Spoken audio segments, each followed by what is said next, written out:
This episode of Nerdist News is sponsored by Godzilla, King of the Monsters. Why Rob Pattinson's Batman casting is more important than you think. It's official, the Bat Inc. may still be drawing on the Bat contracts, but Warner Brothers is moving forward with Robert Pattinson as the new Batman in the upcoming Matt Reeves Batman trilogy.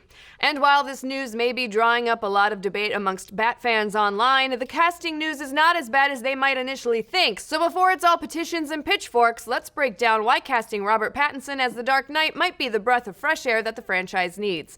In case you've been living in a cave, the future of Batman in DC's cinematic universe has been in disarray ever since Ben Affleck, who played Bruce Wayne in Batman v Superman and Justice League, stepped away from the cape and cowl. Affleck, who walked away from director writing duties for the solo outing, was still set to reprise the role after director Matt Reeves came on board to take over the project. However, after some willy or won't he ended up hanging up the mask, leaving Reeves to find some fresh blood for the project and leaving everyone speculating on who might take up the mantle. So when it was revealed earlier in May that Twilight's Robert Pattinson and X-Men's Nicholas Hoult were the frontrunners to play Batman, fans were understandably on the edge of their seats to see who would land the role. Now, all of this came to a head on Friday when the official word revealed that the role of the world's greatest detective was going to Pattinson for a trilogy of Batman films. So why could his casting be perfect for the film? Let's break it down. First up, while this will not be an origin or a year one story, Matt Reeves has refocused this version of the Dark Knight to be a younger Batman who is still in his formative years.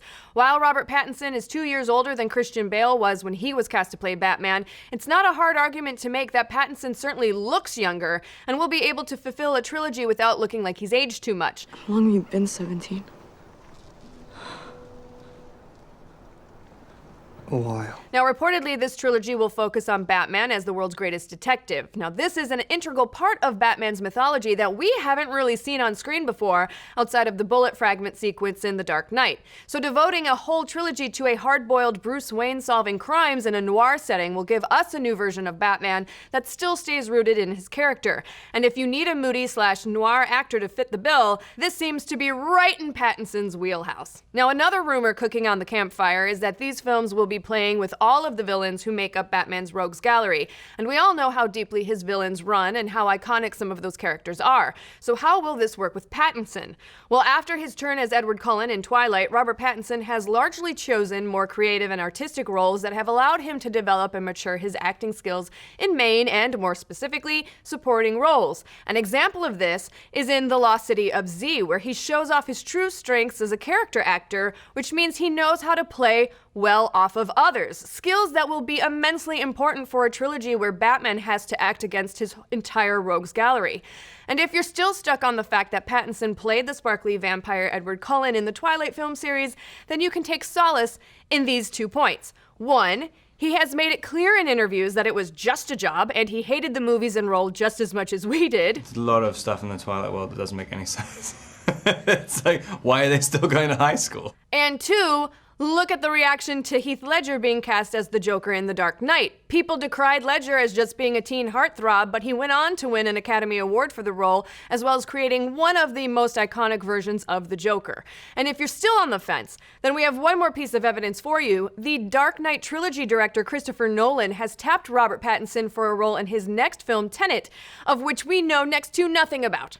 But if Robert Pattinson has the seal of approval from both Christopher Nolan and Matt Reeves, then he deserves a shot from us too. But what do you folks think? Are you down for Robert Pattinson as Batman? Who would you have picked instead? And are we ready for a version of Batman as Dracula, since both of them love bats, and the night, and capes? So much. Let's discuss.